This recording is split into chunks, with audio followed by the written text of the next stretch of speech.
ಓಂ ಆನಂದಮಯೋಭ್ಯಾಸಾತ್ ಓಂ ತಸ್ಯ ಪ್ರಿಯಮೇವ ಶಿರಃ ಮೋದೋ ದಕ್ಷಿಣ ಪಕ್ಷಃ ಪ್ರಮೋದ ಉತ್ತರ ಪಕ್ಷಃ ಆನಂದ ಆತ್ಮ ಬ್ರಹ್ಮಪುಚ್ಛಂ ಪ್ರತಿಷ್ಠಾ. ಈ ಆನಂದಮಯ ಶಬ್ದದಿಂದ ವಾಚ್ಯನಾದವನು ವಿಷ್ಣು ಅಂತ ಸಮರ್ಥನೆ ಮಾಡ್ತಾ ಇದ್ದಾರೆ. ಆ ಮಾರ್ಗದಲ್ಲಿ ಈ ಬ್ರಹ್ಮಶಬ್ದ ವಾಚ್ಯವಾದದ್ದು, ಬ್ರಹ್ಮ ಅಂತ ಅಲ್ಲೇನೋ ಶಬ್ದ ಇರೋದು ಹೌದು, ಆದರೆ ಬ್ರಹ್ಮಶಬ್ದ ವಾಚ್ಯವಾದದ್ದು ಪರಮಾತ್ಮನೇ ಯಾಕೆ ಆಗಬೇಕು,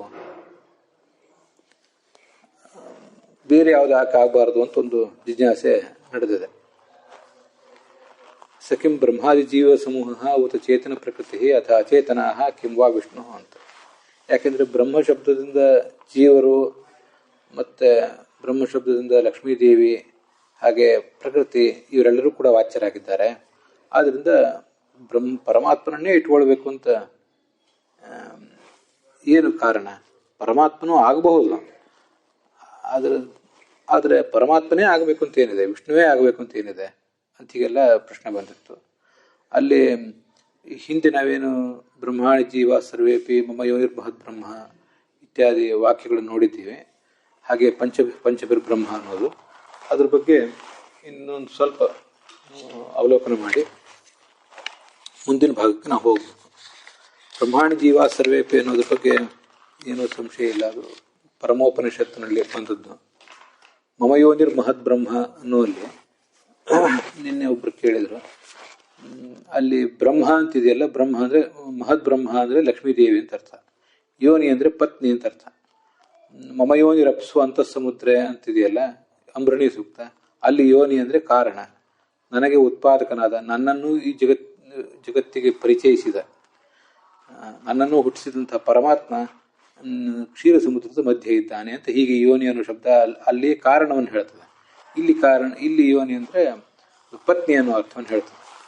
ಯೋನಿರ್ಭಾರ್ಯ ತಥಾ ಸ್ಥಾನಂ ಅಂತ ಹೀಗೆ ಗೀತಾ ಪ್ರಸ್ಥಾನದಲ್ಲಿ ಆಚಾರ್ಯರು ಅದಕ್ಕೆ ಯೋನಿ ಅನ್ನೋ ಶಬ್ದಕ್ಕೆ ಪತ್ನಿ ಅಂತಲೇ ಅರ್ಥ ಇರೋದನ್ನು ತೋರಿಸಿಕೊಟ್ಟಿದ್ದಾರೆ.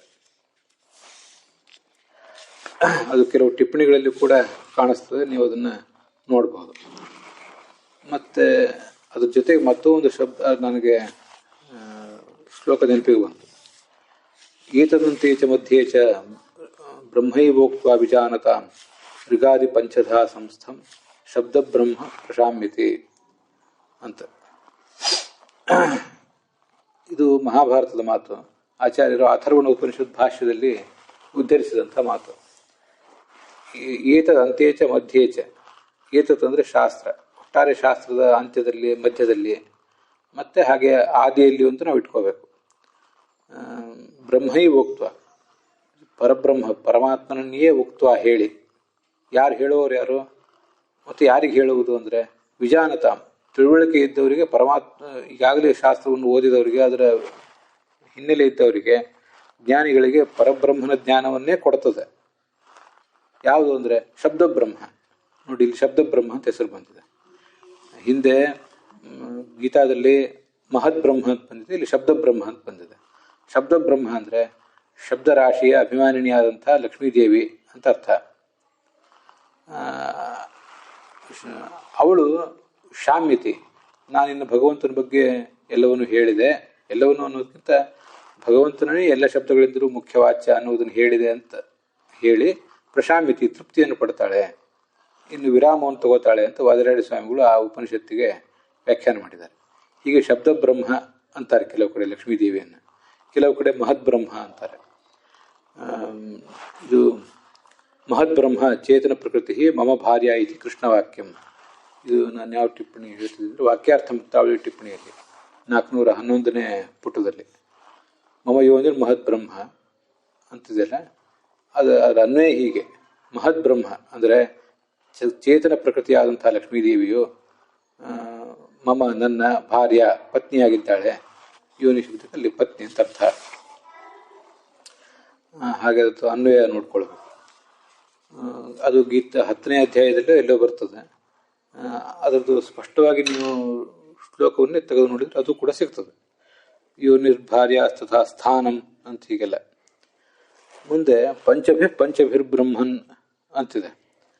ಪಂಚಭಿರ್ ಬ್ರಹ್ಮ ಅಂತ. ಅದಕ್ಕೆ ಆ ವಾಕ್ಯಾರ್ಥ ಮುಕ್ತಾವಳಿಕಾರರು ಅದೇ 411ನೇ ಪುಟ ಮತ್ತು 12ನೇ ಪುಟದ ಆರಂಭದಲ್ಲಿ ಪಂಚಭೂತಾದಿ ಸೂಕ್ಷ್ಮಾತ್ಮಕ ಜಡ ಪ್ರಕೃತಿ ವಿಷಯಂ ಅಂತ ಹೀಗೆ ಅದು ಸೂಕ್ಷ್ಮವಾಗಿ ಅದರ ಅರ್ಥ ಬರೆದಿದ್ದಾರೆ. ಅಲ್ಲಿ ನಿನ್ನೆ ನಾನು ಅದರ ಅರ್ಥ ಹೇಳಿದೆ ನಿಮ್ಮೆಲ್ಲರ ಸಹಕಾರದಿಂದ. ಆದರೆ ಅದಕ್ಕೆ ಅನ್ವಯಾರ್ಥ ಒಂದು ಸರಿಯಾಗಿ ನೋಡಬೇಕು, ಪೂರ್ಣವಾಗಿ ಆ ಶ್ಲೋಕದ ಅರ್ಥವನ್ನೇ ತಿಳ್ಕೊಳ್ಬೇಕು ಅಂತ ನನಗೆ ಉಳಿದಿತ್ತು. ಅದನ್ನ ಭಾಗವತದ ವ್ಯಾಖ್ಯಾನನೇ ತೆಗೆದು ಅದನ್ನು ಹೇಳ್ತಾ ಇದ್ದೇನೆ. ಅದು 3ನೇ ಸ್ಕಂದದ 27ನೇ ಅಧ್ಯಾಯದ 12ನೇ ಶ್ಲೋಕ. ನಾವೀಗಾಗಲೇ ಅದನ್ನು ನೋಡಿರುವಂತೆ. ನಿಮ್ಮ ಪುಸ್ತಕದಲ್ಲಿ ನೀವು ಅದನ್ನು ಬರ್ಕೊಂಡಿದ್ರೆ ಅದು ಮುಂದೆ ಓದೋರಿಗೂ ಅನುಕೂಲ ಆಗ್ತದೆ.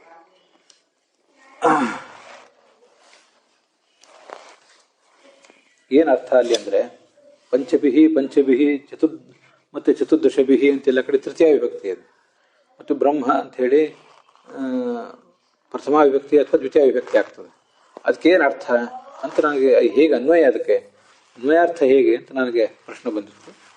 ಅದಕ್ಕೆ ವಿಜಯಧ್ವಜರು ಹೇಳ್ತಾರೆ, ಚತುರ್ವಿಂಶತಿ ತತ್ವೈಹಿ ಬ್ರಹ್ಮ ಪೂರ್ಣಂ. ಬ್ರಹ್ಮವು 24 ತತ್ವಗಳಿಂದ ತುಂಬಿದೆ, ಕೂಡಿಕೊಂಡಿದೆ, ಯುಕ್ತವಾಗಿದೆ ಅಂತ ಅರ್ಥ. ಇದು ವಿಜಯಧ್ವಜರು ಹೇಳೋದು ಅರ್ಥ. ಬ್ರಹ್ಮ ಪೂರಿತಂ, ಇದು ಯಾದವಾರ್ ಹೇಳಿರುವ ಅರ್ಥ, ಎಲ್ಲ ಒಂದೇ ಅರ್ಥ.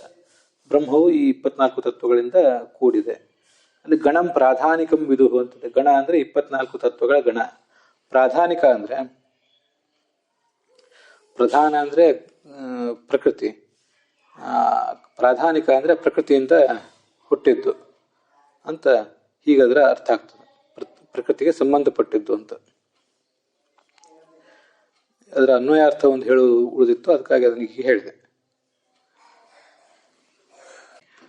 ಈಗ ನಾವು ಭಾಗವತದ ವಿಜಯಧ್ವಜಿಯ ವ್ಯಾಖ್ಯಾನ ಮತ್ತು ಯಾದವಾರ್ಯ ವ್ಯಾಖ್ಯಾನದಲ್ಲಿರೋ ವಿಷಯ ಹೇಳಿದ್ನಲ್ಲ, ಅಲ್ಲಿ ಅವರು ಬ್ರಹ್ಮ ಅಂದ್ರೆ ಏನಂತ ಹೇಳಲಿಲ್ಲ. ಅದರ ಅರ್ಥ ಏನಂತ ಆಮೇಲೆ ನೋಡೋಣ. ಈಗ ಇವರು ಪ್ರಶ್ನೆ ಮಾಡುವವರು ಏನು ಮಾಡ್ತಿದ್ದಾರೆ ಅಂದರೆ, ನೋಡಿ, ಬ್ರಹ್ಮವು 24 ತತ್ವಗಳಿಂದ ಕೂಡಿದೆ ಅಂತ ಪ್ರಶ್ನೆ ಬಂದರೆ, 24 ತತ್ವಗಳಿಂದ ಕೂಡಿದ ಬ್ರಹ್ಮ ಯಾರಾಗಿರ್ಬೇಕು? ಜಡ ಪ್ರಕೃತಿಯೇ ಆಗಿರಬೇಕು ಅಂತ ಪ್ರಶ್ನೆ ಮಾಡೋರು ತಾತ್ಪರ್ಯ. ನೀವೊಂದು ಪರಮಾತ್ಮನ ಇಟ್ಕೊಂಡ್ರೆ ಅವನು 24 ತತ್ವಗಳಿಂದ ಎಲ್ಲಿ ಕೂಡಿದಾನೆ? ಕೂಡಿಲ್ಲ ಅವನು. ಆದ್ರಿಂದ ಅವನನ್ನ ಪರಮಾತ್ಮನನ್ನ ಅಲ್ಲಿ ಬ್ರಹ್ಮ ಎಂಬ ಶಬ್ದದಿಂದ ಇಟ್ಕೊಳ್ಳಿಕ್ಕೆ ಬರೋದಿಲ್ಲ, ಹೊರತು ಜಡ ಪ್ರಕೃತಿಯನ್ನೇ ಇಟ್ಕೋಬೇಕು ಅಂತ ಅವ್ರ ತಾತ್ಪರ್ಯ. ಪ್ರಶ್ನೆ ಮಾಡೋರ ತಾತ್ಪರ್ಯ ಆ ಥರ. ಆದರೆ ವಸ್ತುತಃ ನಮಗೆ ಗೊತ್ತಿರಬೇಕೇನೆಂದರೆ, ಈ ಬ್ರಹ್ಮ ಅಂದರೆ ನೀವು ಅಲ್ಲಿ ಜಡವಾದ ಪ್ರಕೃತಿಯನ್ನು ತಗೊಳ್ಬಹುದು, ಬ್ರಹ್ಮ ಅಂದರೆ ಚೇತನ ಪ್ರಕೃತಿಯಾದ ಲಕ್ಷ್ಮೀದೇವಿಯನ್ನು ತಗೊಳ್ಬಹುದು, ಬ್ರಹ್ಮ ಅಂದರೆ ಪರಬ್ರಹ್ಮನಾದಂಥ ಪರಮಾತ್ಮನನ್ನೂ ತಗೊಳ್ಬಹುದು. ಜಡ ಪ್ರಕೃತಿಯು 24 ತತ್ವಗಳಿಂದ ಒಳಗೊಂಡಿದೆ. ಚೇತನ ಪ್ರಕೃತಿಯು ಅದಕ್ಕೆ ಅಭಿಮಾನಿಯಾದ್ರಿಂದ ಅವಳು ಆ ತತ್ವಗಳಿಂದ ಕೂಡಿದಾಳೆ.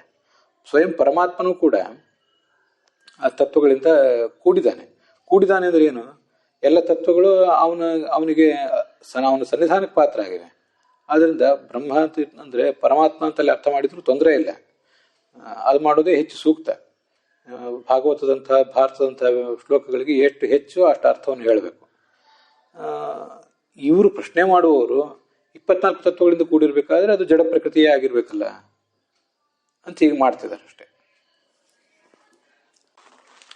ಬ್ರಹ್ಮ ಐತಿ ಅಂತ ಬಂದಿಲ್ಲ. ಬ್ರಹ್ಮ ಶಬ್ದ ಹೇಗೆ ಭಗವಂತನನ್ನು ಹೇಳ್ತದೆ ನಮ್ಗೆ ಗೊತ್ತಿದೆ.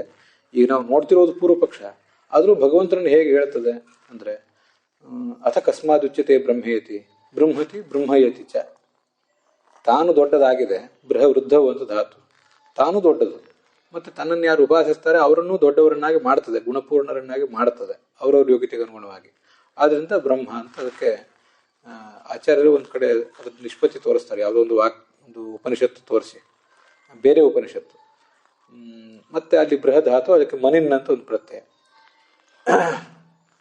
ಮತ್ತು ಇದು ಮನಿನ್ ಅಂತ ನಾನೇನು ಪ್ರತ್ಯಯ ಹೇಳಿದ್ನಲ್ಲ, ಇದು ಪಾಣಿನಿ ವ್ಯಾಕರಣದ ಪ್ರಕಾರ ಇಂಥ ವ್ಯರ್ಥವಾದ ಪ್ರತ್ಯಯಗಳು, ಕೇವಲ ಶಬ್ದವನ್ನು ನಿಷ್ಪನ್ನ ಮಾಡಲಿಕ್ಕಾಗಿ ಉಪಯೋಗ ಮಾಡ್ಕೊಳ್ಳೋ ಪ್ರತ್ಯಯಗಳನ್ನು ಆಚಾರ ಒಪ್ಪೋದಿಲ್ಲ.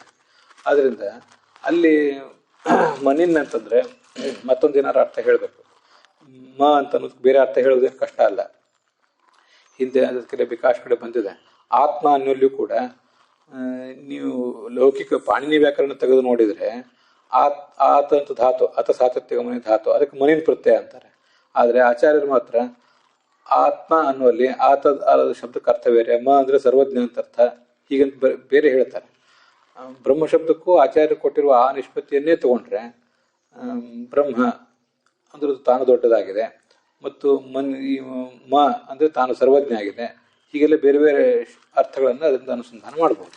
ಮನಿನ್ ಅನ್ನುವುದು ಆಚಾರ್ಯರಿಗೆ ಸಮ್ಮತ ಅಲ್ಲ, ಪಾಣಿನಿ ವ್ಯಾಕರಣ ದೃಷ್ಟಿಯಿಂದ ಅಂತ ಹೇಳಿದೆ. ಸ್ವಲ್ಪ ಗಮನದಲ್ಲಿದ್ದರೆ ಸಾಕು. ನಾವು 5 ಮಹಾಭೂತಗಳು ಮತ್ತು ಪಂಚತನ್ಮಾತ್ರಗಳು, 5 ಜ್ಞಾನೇಂದ್ರಿಯ, 5 ಕರ್ಮೇಂದ್ರಿಯ, ಮನಸ್ಸು, ಬುದ್ಧಿ, ಅಹಂಕಾರ, ಚಿತ್ತ ಅಂತಿಷ್ಟು ನೋಡಿದ್ದೀವಿ ಕಳೆದ ದಿವಸ. ಹೇಗೂ ನಾನು ಭಾಗವತದ ಪುಸ್ತಕನೇ ತೆಗೆದಿದ್ದೆ, ಅಲ್ಲಿ ಭಾಗವತ ತಾತ್ಪರ್ಯವೂ ಇದೆ, ನಿಮ್ಮ ಗಮನಕ್ಕೆ ಅದನ್ನು ತರೋಣ ಅಂತ ಹೇಳ್ತಾ ಇದ್ದೀನಿ. ಬುದ್ಧಿರ್ ಅಧ್ಯವಸಾನಾಯ ಸಂಶಯಂ ಕುರುತೆ ಮನಃ ಅಭಿಮಾನೋ ಹ್ಯಹಂಕಾರ ಚಿತ್ತಂ ಸ್ಮರಣ ಕಾರಣಂ ಅಂತ ಈಗ ಸ್ಕಂದ ಪುರಾಣದ ಮಾತನ್ನು ಆಚಾರ್ಯಲ್ಲ ಉದ್ಧರಿಸ್ತಾರೆ. ಮನಸ್ಸಿನ ಕೆಲಸ ಏನಂದ್ರೆ ಸಂಶಯ ಮಾಡೋದು. ನಾನು ಹೇಳಿದ್ನಲ್ಲ, ಸಂಕಲ್ಪ ವಿಕಲ್ಪಾತ್ಮಕ ಮನಃ ನಮ್ಮ ಎದುರಿಗೆ ಆಯ್ಕೆಗಳನ್ನು ಕೊಡ್ತದೆ. ಯಾವುದನ್ನ ಆಯ್ಕೆ ಮಾಡ್ಕೋಬೇಕು ಅಂತ ತೀರ್ಮಾನವನ್ನು ಮನಸ್ಸಿಗೆ ಮಾಡ್ಲಿಕ್ಕೆ ಆಗೋದಿಲ್ಲ. ಮನಸ್ಸು ಯಾವತ್ತೂ ಸಂಶಯದಲ್ಲೇ ಇಟ್ಟಿರ್ತದೆ ನಮ್ಮನ್ನು. ಆದರೆ ಬುದ್ಧಿ ಅಧ್ಯವಸಾನ ಮಾಡ್ತದೆ, ತೀರ್ಮಾನ ಮಾಡ್ತದೆ. ಹೀಗೆ ಮನಸ್ಸಿನ ಕೆಲಸ ಆಯ್ಕೆಗಳನ್ನು ಕೊಟ್ಟು ಗೊಂದಲ ಹುಟ್ಟಿಸುವುದು, ಬುದ್ಧಿಯ ಕೆಲಸ ತೀರ್ಮಾನ ಮಾಡಿಸುವುದು. ಅಭಿಮಾನೋ ಹ್ಯಹಂಕಾರ, ಅಹಂಕಾರ ತತ್ವದ ಕೆಲಸ ಏನು ಅಂದರೆ ನಾನು ನನ್ನದು ಅನ್ನೋ ಅಭಿಮಾನ ಹುಟ್ಟಿಸುವುದು. ಮತ್ತೆ ಆ ಅಭಿಮಾನವೇ ಮಿತಿ ಮೀರಿದರೆ ಅಹಂಕಾರ ಆಗುವುದು, ಅದು ನಮ್ಗೆ ಗೊತ್ತಿದೆ. ಮತ್ತು ಚಿತ್ತಂ ಸ್ಮರಣ ಕಾರಣ, ಕೊನೆಯದಾಗಿ ಚಿತ್ತ ಅಂತ ಹೇಳಿದ್ರೆ ಅದು ಸ್ಮರಣ ಕಾರಣ. ಮುಂದೆ ಇಲ್ಲಿ ಬಂದಿಲ್ಲ, ಭಾಗವತ ತಾತ್ಪರ್ಯದಲ್ಲೇ ಮತ್ತೊಂದು ಕಡೆ ಬಂದಿದೆ, ಬಹುಸ್ಮರಣ ಶಕ್ತಿಸ್ತು ಚೇತನೆ ತೆಬಿದೀಯತೆ. ಅಲ್ಪಕಾಲದ ಸ್ಮರಣೆಗೆ ಚಿತ್ತ ಅಂತಾರೆ, ಬಹುಕಾಲದ ಸ್ಮರಣೆಗೆ ಚೇತನ ಅಂತಾರೆ. ಅದು ಇಲ್ಲಿ ಬಂದಿಲ್ಲ. ಹಿಂದೆ ಹೇಳಿದ್ದೆ, ಇಲ್ಲಿ ಹೇಗೂ ಬಂತಲ್ಲ ಅಂತ ಹೇಳಿ ಆ ಸ್ಕಂದ ಪುರಾಣದ ಮಾತನ್ನ ತೋರಿಸಿಕೊಟ್ಟೆ. ಮತ್ತೆ ಇದು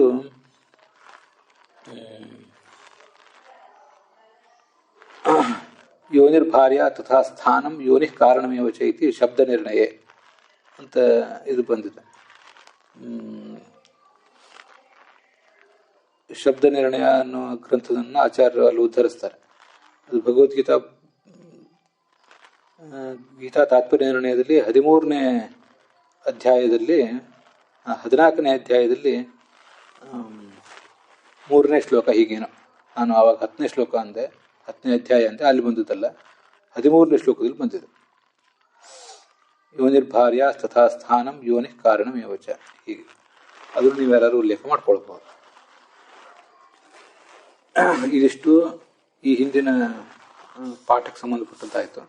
ಈಗ ನಾವು ತತ್ವಪ್ರಕಾಶಕದಲ್ಲಿ ಅದರ ಮುಂದಿನ ಮಾತುಗಳನ್ನು ಗಮನಿಸಬೇಕು. ಏವಂ ಇಂದ್ರ ಬೃಹಸ್ಪತ್ಯಾದೀನಾಮಪಿ ಸೂರ್ಯಾಧಿಷ್ಠಾತೃತ್ವಾದಿನ ಆನಂದಮಯತ್ವ ಪ್ರಾಪ್ತಿ ಅಂತ ಮುಂದಿನ ವಾಕ್ಯ. ಈಗ ಬ್ರಹ್ಮಶಬ್ದದಿಂದ ಲಕ್ಷ್ಮೀದೇವಿ ವಾಚ್ಯಲಾಗಬಹುದು, ಚತುರ್ಮುಖ ಬ್ರಹ್ಮ ವಾಚ್ಯನಾಗಬಹುದು, ಹಾಗೇನೆ ರುದ್ರನು ಕೂಡ ಅದಕ್ಕೆ ವಾಚ್ಯನಾಗಬಹುದು. ಯಾಕೆಂದರೆ ರುದ್ರನಿಗೆ 8 ಮೂರ್ತಿಗಳಿವೆ. ಮೂರ್ತಿಗಳಿರುವುದು ಅಂದರೆ ಅವನಿಗೊಂದು ವಿಗ್ರಹ ಸ್ಥಾನ ಇದ್ದಂತೆ. ವಿಷ್ಣು ರುದ್ರ ಅಲ್ಲೆಲ್ಲ ಸನ್ನಿಹಿತನಾಗಿದ್ದಾನೆ ಅಂತ ಅರ್ಥ. ಇಷ್ಟು ಬಂದಿದೆ. ಇದಲ್ಲದೆ ಅದಕ್ಕಿಂತ ಕೆಳಗಿರುವಂಥವರು ಇಂದ್ರ, ಬೃಹಸ್ಪತಿ ಮೊದಲಾದವರು. ಇಂದ್ರ 8ನೇ ಕಕ್ಷಾದಲ್ಲಿ, ಬೃಹಸ್ಪತಿ 10ನೇ ಕಕ್ಷಾದಲ್ಲಿದ್ದಾನೆ ಪ್ರಾಯ. ಅವರು ಕೂಡ ಸೂರ್ಯಾಧಿಷ್ಠಾತೃತ್ವಾದಿನ ಆನಂದಮಯತ್ವ ಪ್ರಾಪ್ತಿ. ಇಂದ್ರ ಮತ್ತು ಬೃಹಸ್ಪತಿಗಳಿಗೂ ಕೂಡ ಸೂರ್ಯ ಅಧಿಷ್ಠಾನವಾಗಿದ್ದಾನೆ. ಸೂರ್ಯನಲ್ಲಿ ಅಧಿಷ್ಠಾತೃಗಳಾಗಿದ್ದಾರೆ. ಸೂರ್ಯೇ ಅಧಿಷ್ಠಾತಾರ, ಸೂರ್ಯಾಧಿಷ್ಠಾತಾರ ತೇಷಾಂ ಭಾವ. ಆದ್ದರಿಂದ ಅವರು ಕೂಡ ಆನಂದಮಯರಾಗಿದ್ದಾರೆ. ಇಲ್ಲಿ ಇಂದ್ರ ಮತ್ತು ಬೃಹಸ್ಪತಿಗಳು ಕೂಡ ಸೂರ್ಯನಿಗೆ ಅಧಿಷ್ಠಾತೃಗಳಾಗಿದ್ದಾರೆ, ಸೂರ್ಯ ಅವರಿಗೆ ಅಧಿಷ್ಠಾನನಾಗಿದ್ದಾನೆ ಪ್ರಶ್ನೆ ಬಂದಾಗ ಅದು ಎಲ್ಲಿದೆ ಹಾಗೆ ಪ್ರಮಾಣ ಅಂತ ಒಂದು ಪ್ರಶ್ನೆ ಬರ್ತದೆ. ಯಾಕೆಂದರೆ ಈ ರುದ್ರನಿಗಾದರೆ ವಿಷ್ಣು ಪುರಾಣದ ಈ ಮಾತು ಪ್ರಮಾಣ ಸಿಕ್ತು, ನಾವು ಅದನ್ನು ಗಮನಿಸಿದ್ವಿ. ಅದು ಪ್ರಸಿದ್ಧವಾದ ಬೇರೆ ಬೇರೆ ಸ್ತೋತ್ರಗಳಲ್ಲಿ ಅದು ಬಂದಿದೆ. ಅಷ್ಟಮೂರ್ತಿ ಅಂತಲೂ ರುದ್ರನನ್ನು ಕರೀತಾರೆ. ಆದರೆ ಈ ಇಂದ್ರ ಮತ್ತು ಬೃಹಸ್ಪತಿ ಮೊದಲಾದವರಿಗೆ ಸೂರ್ಯನು ಅಧಿಷ್ಠಾನ ಅಂತ ಎಲ್ಲಿ ಬಂದಿದೆ ಅಂತ ಒಂದು ಪ್ರಶ್ನೆ ಬರ್ತದೆ. ಅದಕ್ಕೆ ಪ್ರತ್ಯೇಕ ಪ್ರಮಾಣ ಏನೂ ಬೇಕಾಗಿಲ್ಲ. ಅಧಿಷ್ಠಾತ ಅನ್ನೋ ಶಬ್ದಕ್ಕೆ ಏನು ಅರ್ಥ ನಾವು ಮಾಡ್ಕೊಳ್ಬೇಕು ಅನ್ನೋದನ್ನ ಭಾವಬೋಧಕಾರರು ತೋರಿಸಿದ್ದಾರೆ. ಹಾಗೆ ಭಾವದೀಪಕಾರರು ರಾಘವೇಂದ್ರ ಸ್ವಾಮಿಗಳು ಕೂಡ ತೋರಿಸಿದ್ದಾರೆ. ಅದನ್ನ ನಾವಿಲ್ಲಿ ಗಮನಿಸಿಬಿಟ್ರೆ ಆ ಸಂಶಯ ಪರಿಹಾರ ಕಾಣ್ತದೆ. ಸೂರ್ಯೇತಿ ರಾಘವೇಂದ್ರ ಸ್ವಾಮಿಗಳ ಟಿಪ್ಪಣಿಯಲ್ಲಿ ಸೂರ್ಯೇತಿ ಅಂತ 398ನೇ ಪುಟದಲ್ಲಿ ಸೂರ್ಯೇತಿ ಅಂತ ಪ್ರತೀಕ ಇದೆ. ಏವಂ ಇಂದ್ರೇತಿ ಅಂತಿದೆ. ಅದಾದ್ರೆ ಸೂರ್ಯೇತಿ ಅಂತಿದೆ. ತೇಷಾಂ ಸೂರ್ಯಾದ್ ಉತ್ತಮತ್ವೇನ ತನ್ನಿಯಾಮಕತೆಯ ಅವಸ್ಥಾನಾದಿತ್ಯರ್ಥ ಅಂತ ಇದನ್ನು ತಿಳ್ಕೊಳ್ಬೇಕು ನೋಡಿ. ಇಂದ್ರ ಮತ್ತು ಬೃಹಸ್ಪತಿಗಳಿಬ್ಬರು ಕೂಡ ಸೂರ್ಯನಿಗಿಂತ ಉತ್ತಮರಾಗಿದ್ದಾರೆ. ಸೂರ್ಯ ಮತ್ತು ಚಂದ್ರರಿಬ್ಬರು 12ನೇ ಕಕ್ಷಾದಲ್ಲಿದ್ದಾರೆ, ನಮ್ಗೆ ಗೊತ್ತಿದೆ. ಬೃಹಸ್ಪತಿ ಪ್ರಾಯ 10ನೇ ಕಕ್ಷಾದಲ್ಲಿದ್ದಾನೆ. ಸ್ವಲ್ಪ ಏನಾದ್ರು ಹಿಂದೆ ಮುಂದಿದ್ರೆ ನೀವು ಅದನ್ನು ಸರಿಪಡಿಸ್ಕೋಬೇಕು. ಹರಿಕಥಾಮೃತಸಾರ ಇತ್ಯಾದಿ ಚೆನ್ನಾಗಿ ಬಲ್ಲವರು. ಪ್ರಾಯ 10ನೇ ಕಕ್ಷಾನೇ. ಸೂರ್ಯ ಮತ್ತು ಚಂದ್ರರು 12ನೇ ಕಕ್ಷಾದಲ್ಲಿದ್ದಾರೆ. ಬೃಹಸ್ಪತಿ 10ರಲ್ಲಿ, ಅವನಕ್ಕಿಂತ ಮೇಲೆ 8ನೇ ಕಕ್ಷಾದಲ್ಲಿ ಇಂದ್ರ ಇದ್ದಾನೆ. ಹೀಗೆ ಸೂರ್ಯನಿಗಿಂತ ಉತ್ತಮರು ಆದ್ರಿಂದ ಅವನಿಗೆ ನಿಯಾಮಕರಾದ್ದರಿಂದ ನಿಯಾಮಕತೆಯ ಅವಸ್ಥಾನಾತ್ ನಿಯಾಮಕರಾಗಿ ಅವರು ಇರುವುದರಿಂದ ಇಂದ್ರ ಮತ್ತು ಬೃಹಸ್ಪತಿಗಳು ಸೂರ್ಯನಿಗೆ ಅವರು ಅಧಿಷ್ಠಾತ ಅಂತ ಈಗ ಅರ್ಥ. ಮತ್ತೆ ನಿನ್ನೆ ಒಬ್ರು ಕೇಳಿದ್ರು, ಈ ರುದ್ರನಿಗಾದರೂ ಕೂಡ ಸೂರ್ಯ ಚಂದ್ರ ಇತ್ಯಾದಿಗಳು ಅಧಿಷ್ಠಾನ, ಅದು ಅವನ ಮೂರ್ತಿಗಳು ಅಂತ ಬಂತಲ್ಲ, ಅಲ್ಲಿ ನಮಗೊಂದು ಗೊಂದಲ ಏನಾಗ್ತದೆ ಅಂದರೆ, ನಾವು ಗಾಯತ್ರಿಯನ್ನ ಸೂರ್ಯನಲ್ಲಿ, ಹಯಗ್ರೀವನನ್ನ ಮತ್ತು ಧನ್ವಂತರಿಯನ್ನ, ಹಂಸನನ್ನ ಚಂದ್ರಮಂಡಲದಲ್ಲಿ ಧ್ಯಾನ ಮಾಡ್ತೀವಲ್ಲ, ಹಾಗೆ ರುದ್ರನನ್ನು ಕೂಡ ಚಂದ್ರಮಂಡಲದಲ್ಲಿ ಧ್ಯಾನ ಮಾಡಬೇಕಾದ ಒಂದು ಅಗತ್ಯ ಏನಾದರೂ ಇದೆಯಾ ಅಂತ. ಆ ಥರ ಎಲ್ಲಿಯೂ ರುದ್ರನ ಧ್ಯಾನ ಶ್ಲೋಕದಲ್ಲಿ ಹಾಗೆಲ್ಲೂ ಗೊತ್ತಿಲ್ಲ. ಆದರೆ ಇದೊಂದೇ ವಿಷ್ಣು ಪುರಾಣದ ಒಂದೇ ಆಧಾರ. ಇವಿಷ್ಟು 8 ಸ್ಥಾನಗಳಲ್ಲಿ ರುದ್ರ ಇರ್ತಾನೆ, ರುದ್ರನ ಸನ್ನಿಧಾನ ಇರ್ತದೆ ಅಂತ. ಹೊರತು ಮಂಡಲದಲ್ಲಿ ನಾವು ಧ್ಯಾನ ಮಾಡುವಾಗ ಆ 8 ಮಂಡಲಗಳನ್ನು ಧ್ಯಾನ ಮಾಡಬೇಕು ಅಂತೇನು ಇಲ್ಲೂ ಬಂದಿಲ್ಲ. ಸೂರ್ಯಾದ ಉತ್ತಮತ್ವೇನ ಅಂತ ಅರ್ಥ. ಹಾಗಾಗಿ ಅಧಿಷ್ಠಾತೃತ್ವೇನ ಅಂತಂದ್ರೆ ಉತ್ತಮತ್ವೇನ ಅಧಿಷ್ಠಾತೃತ್ವೇನ ತೇಷಾಂ ಪ್ರಾಪ್ತಿ. ನಾನೀಗ ರಾಘವೇಂದ್ರ ಸ್ವಾಮಿಗಳದೇ ನಿಮಗೆ 398 ಹೇಳಿದೆ. ಆದಿ ಅಂತಿದೆಯಲ್ಲ, ಇಂದ್ರ ಬೃಹಸ್ಪತಿ ಆದೀನಾಮಪಿ ಅಂತ, ಅಲ್ಲಿ ಅದೇ ಆ ಮಾತುಗಳಿಂದ ನಾವು ಏನೇನು ಬೇರೆ ಬೇರೆ ಅಂತ ತಗೊಳ್ಬೇಕು ಅಂದರೆ, ಸೈಕ ಇಂದ್ರಸ್ಯಾನಂದ, ಸೈಕೋ ಬೃಹಸ್ಪತಿಯರ ಆನಂದ ಅಂತ ಹೀಗೆಲ್ಲ, ಇಂದ್ರನ ಆನಂದ, ಬೃಹಸ್ಪತಿ ಆನಂದ ಅಂತ ಹೀಗೆಲ್ಲ ತೈತ್ರಿಯ ಉಪನಿಷತ್ನಲ್ಲೂ ಬಂದಿದೆ ಅಂತ ಅದನ್ನು ತೊಗೊಂಡಿದ್ದಾರೆ. ಅದು ತೈತ್ರಿಯ ಉಪನಿಷತ್ನಲ್ಲಿ ಅದು ಬಂದದ್ದು ಗಮನದಲ್ಲಿ ಇರಲಿ ಅಷ್ಟೇ, ಅದೇನಷ್ಟು ಮಹತ್ವದ ವಿಷಯ ಅಲ್ಲ. ಇಂದ್ರ ಬೃಹಸ್ಪತಿಗಳು ಕೂಡ ಸೂರ್ಯನಿಗೆ ಅಧಿಷ್ಠಾನರು. ಮುಂದೆ ಚಿತ್ ಪ್ರಕೃತಿ ಇರುವ ಆನಂದಮಯತ್ವ ಪ್ರಾಪ್ತಿ. ಚಿತ್ ಪ್ರಕೃತಿ ಅಂದರೆ ಲಕ್ಷ್ಮೀದೇವಿ, ಅವಳು ಕೂಡ ಆನಂದಮಯ ಆಗುವ ಸಾಧ್ಯತೆ ಇದೆ. ಪ್ರಾಪ್ತಿ ಅಂದರೆ ಸಾಧ್ಯತೆ, ಪಾಸಿಬಿಲಿಟಿ. ಯಾಕೆಂದ್ರೆ ಆನಂದಮಯ ನಿಷ್ಠ ಬ್ರಹ್ಮಶಬ್ದಸ್ಯ, ಆನಂದಮಯನಾದ ವ್ಯಕ್ತಿಯನ್ನು ಹೇಳುವ ಬ್ರಹ್ಮಶಬ್ದವನ್ನ ಮಮಯೋನಿರ್ಮಹದ್ ಬ್ರಹ್ಮ ಅಂತ ಭಗವದ್ಗೀತೆಯಲ್ಲಿ ಕೃಷ್ಣ ಚಿತ್ಪ್ರಕೃತಿಯಲ್ಲಿ ಕೂಡ ಪ್ರಯೋಗ ಮಾಡಿದ್ದಾನೆ. ಆದ್ರಿಂದ ಈ ಥರ ಪ್ರಶ್ನೆ. ಅಲ್ಲೊಂದು ಪ್ರಶ್ನೆ ಬರ್ತದೆ, ಕಥಂ ಸಾವಕಾಶ ಬ್ರಹ್ಮಶಬ್ದೇನ ಅಯಂ ನಿರ್ಣಯ ಅಂತ. ಇದು ಕಳೆದ ದಿವಸನೂ ಹೀಗೆ ಪ್ರಶ್ನೆ ಬಂದಿತ್ತು. ಬ್ರಹ್ಮಶಬ್ದಕ್ಕೆ ಅನೇಕ ಅರ್ಥ ಇರ್ತವೆ. ಹಾಗಿರುವಾಗ ಬ್ರಹ್ಮಶಬ್ದಕ್ಕೆ ಅನೇಕ ಅರ್ಥಗಳನ್ನು ಮಾಡುವ ಅವಕಾಶ ಇದೆ, ಆದ್ರಿಂದ ಅವು ಸಾವಕಾಶ ಆಗಿವೆ. ಹಾಗಿರುವಾಗ ನೀವು ಚಿತ್ಪ್ರಕೃತಿನೇ ಆಗಬೇಕು ಅಂತ ಹೇಗೆ ತೀರ್ಮಾನ ಮಾಡ್ತೀರಿ ಅಂತ ಪ್ರಶ್ನೆ ಬಂದರೆ, ಚೇತ್ ಸ್ವಕಾಮಯತ ಬಹುಶ್ಯಾಮ್ ಇತಿ ಆನಂದಮಯಸ್ಯ ಬಹುಭಾವ ಶ್ರವಣಾತ್. ಆ ತೈತ್ರಿಯ ಉಪನಿಷತ್ತಿನ ಹಿಂದು ಮುಂದೆ ಭಾಗಗಳನ್ನೇ ನೋಡಿದರೆ, ಸ್ವಕಾಮಯತ ಆ ಆನಂದಮಯ ಆಲೋಚನೆ ಮಾಡಿದ ಏನಂತ, ಬಹುಶ್ಯಾಮ್ ಪ್ರಜಾಯೇಯ, ನಾನು ಬಹುಭಾವವನ್ನು ತಾಳಬೇಕು ಅಂತ ಆಲೋಚನೆ ಮಾಡಿದ. ಈಗ ಆನಂದಮಯನಿಗೆ ಬಹುಭಾವ ಬರಬೇಕು. ಆನಂದಮಯ ಮೂಲ ಬ್ರಹ್ಮನಿಗೆ ಬಹುಭಾವ ಬರೋದು ಹೇಗೆ? ಅವನು ಬಹುತ್ವವನ್ನು ಪಡೆಯೋದು ಹೇಗೆ? ಪರಮಾತ್ಮ ಪ್ರಶ್ನೆ ಮಾಡೋರು. ಅದು ನಾವು ನಮ್ಮ ಸಿದ್ಧಾಂತದಲ್ಲಿ ಅವರು ಏಕೋ ಬಹುನಾಮನ್ನಿಸಿ ಅಂತ ಹೀಗೆಲ್ಲ ಅವನಿಗೆ ಬಹುರೂಪಗಳಿದ್ದೆ ಅಂತ ಒಪ್ತೇವೆ. ಬಹುತ್ವವನ್ನು ಅವನು ಹೊಸದಾಗಿ ಭೌತಿಕವಾಗಿ ಪಡೆಯುವುದಲ್ಲ, ಇದ್ದ ಬಹುತ್ವವನ್ನೇ ವ್ಯಕ್ತ ಮಾಡ್ಕೊಳ್ಳೋದು ಅಂತ ನಾವು ಅರ್ಥ ಹೇಳ್ತೇವೆ. ನಮ್ಮ ಸಿದ್ಧಾಂತ ಈಗ ಪ್ರಶ್ನೆಯನ್ನು ಮಾತ್ರ ನೀವು ಗಮನಿಸಿದರೆ ಸಾಕು. ಬಹುತ್ವ ಇಲ್ಲ ಪರಮಾತ್ಮನಿಗೆ, ಅವನಿಗೆ ಬಹುತ್ವ ಬರೋದು ಹೇಗೆ ಅಂತ ಅಷ್ಟೇ.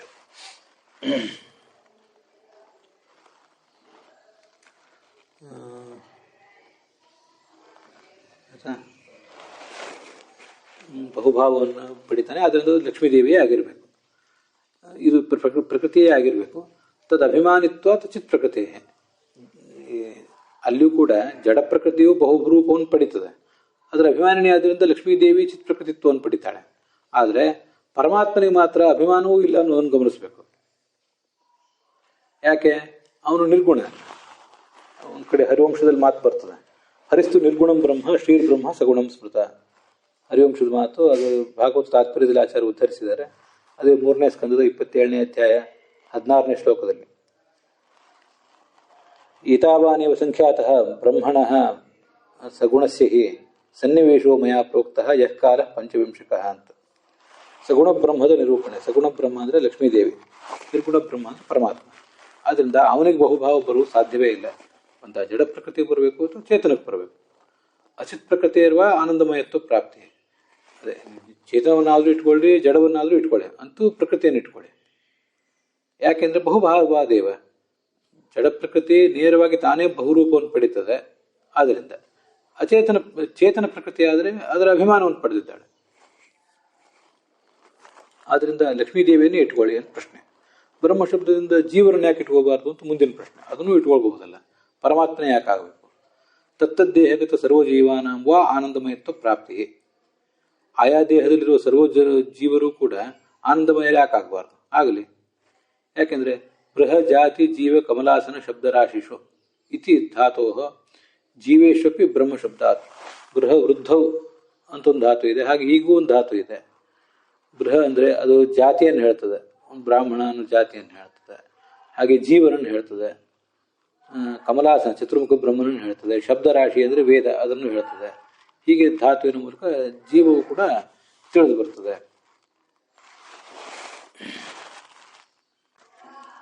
ಅಲ್ಲಿಗೆ ಇವತ್ತಿನ ಈ ಭಾಗ ಸಮಾಪ್ತ ಆಗಿದೆ.